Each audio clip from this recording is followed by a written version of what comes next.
Hello दोस्तों, स्वागत है आप सभी का हमारे यूट्यूब चैनल मिथुन भारती एयरटेल में। आज हम लोग बात करने वाले हैं ग्लेज कंपनी भारत सरकार को कितने प्रकार से टैक्स देती है। यानी कि हमारा जो Glaze Trading India Private Limited है कंपनी, जो डायरेक्ट सेलिंग कंपनी है, एक डायरेक्ट सेलिंग बिजनेस है। तो डायरेक्ट सेलिंग बिजनेस में से हमारा Glaze Trading India Private Limited आता है। प्राइवेट लिमिटेड के तहत हमारा ग्लेज ट्रेडिंग इंडिया भारत सरकार को कितने प्रकार से टैक्स देती है, ये हम जानने का प्रयास करेंगे। तो अभी आप देख सकते हैं ग्लेज जो है भारत सरकार को 5 प्रकार से टैक्स देती है। पहला है सर्विस टैक्स, यानी कि हमारे देश में जितना भी सेवा का काम चलता है, यानी कि यहाँ का सामान वहाँ जाता है, तो जितने भी जो मतलब गाड़ियाँ वगैरह चलती है, तो वो सब टैक्स देती है भारत सरकार को हमारा Glaze Trading India Private Limited. तो सर्विस टैक्स के माध्यम से भारत सरकार को लाखों करोड़ों रुपए महीने का जाता है भारत सरकार को हमारे Glaze Trading India Private Limited के द्वारा। दूसरा में आता है हमारा रोड टैक्स, यानी कि हम जब रोड में चलते हैं, रोड में हमारा गाड़ी चलता है, हम चलते हैं, तो हमें रोड टैक्स भी पे करना होता है ग्लेज ट्रेडिंग इंडिया की तरफ से। जो भारत सरकार जो है, जो डायरेक्ट सेलिंग जितने भी कंपनियां हैं, डायरेक्ट सेलिंग कंपनी में सिर्फ ग्लेज में नहीं, ग्लेज ही नहीं आता है, बहुत सारी कंपनियां हैं। उन सभी कंपनियों का नाम नहीं लेंगे, पर ग्लेज जो है 5 प्रकार से टैक्स देती है, और पाँचों प्रकार का हम अभी डिटेल्स में जानेंगे।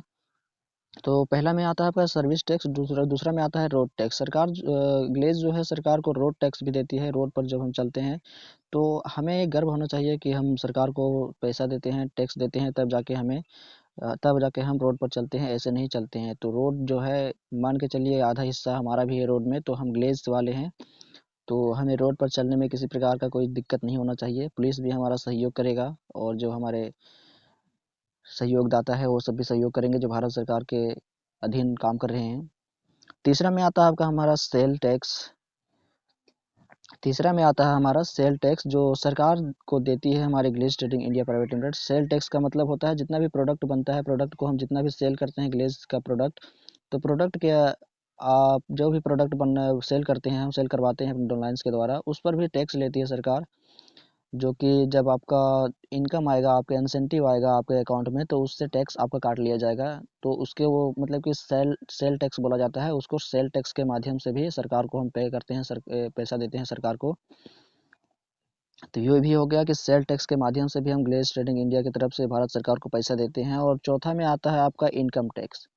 इनकम टैक्स का होता है कि आपका जो इनकम आता है, इनकम आने के दौरान जब आपका खाता में इनकम आने रहता है, मान के चलिए आपका इंसेंटिव बना 5,000 रुपया, 5,000 रुपया में आपका 600-700 रुपया आपका इनकम टैक्स काट लेगा भारत सरकार आपके खाते से, या फिर आपके इंसेंटिव से। और 600 रुपये काटेगा तो कितना बचेगा आपका? 4400 रुपया बचेगा 5,000 में से।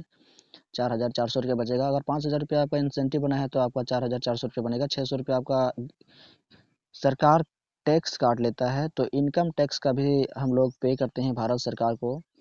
और पांचवा हमारा आखिरी है स्टेट टैक्स। स्टेट टैक्स का मतलब है हम जिस जिस राज्य में भी काम करते हैं, उस राज्य का हम स्टेट टैक्स देते हैं। जिस राज्य में हमारा Glaze Trading India Private Limited काम कर रहा है, उसका हम स्टेट टैक्स पे करते हैं भारत सरकार को, तब जाके वहाँ काम करने के लिए देता है सरकार। माना जाए तो हमारा डायरेक्ट सेलिंग कंपनियों में से Glaze Trading India Private Limited अभी नंबर 1 कंपनी है, और बहुत अच्छे तरीके से काम कर रही है। तो इन 5 तरीकों से भारत सरकार को हमारे Glaze Trading India Private Limited tax पे कर रही है, और करती रहेगी, और आगे अपना परचम लहराती रहेगी। तो अभी आप जान चुके हैं कि भारत सरकार को ग्लेज ट्रेडिंग इंडिया 5 प्रकार से टैक्स पे करती है। पहला है सर्विस टैक्स, दूसरा है रोड टैक्स, तीसरा है सेल टैक्स, चौथा है इनकम टैक्स, पांचवा है स्टेट टैक्स। तो अगर आप इस वीडियो से कुछ सीखने को मिला, तो जरूर से अपने दोस्तों के साथ शेयर करें, और वीडियो को लाइक कर लें, चैनल को सब्सक्राइब कर लें, ताकि ऐसे वीडियो का नोटिफिकेशन आप तक तुरंत पहुंचे। चलिए मिलते हैं अगले वीडियो में, तब तक के लिए जय हिंद, जय रेलवे।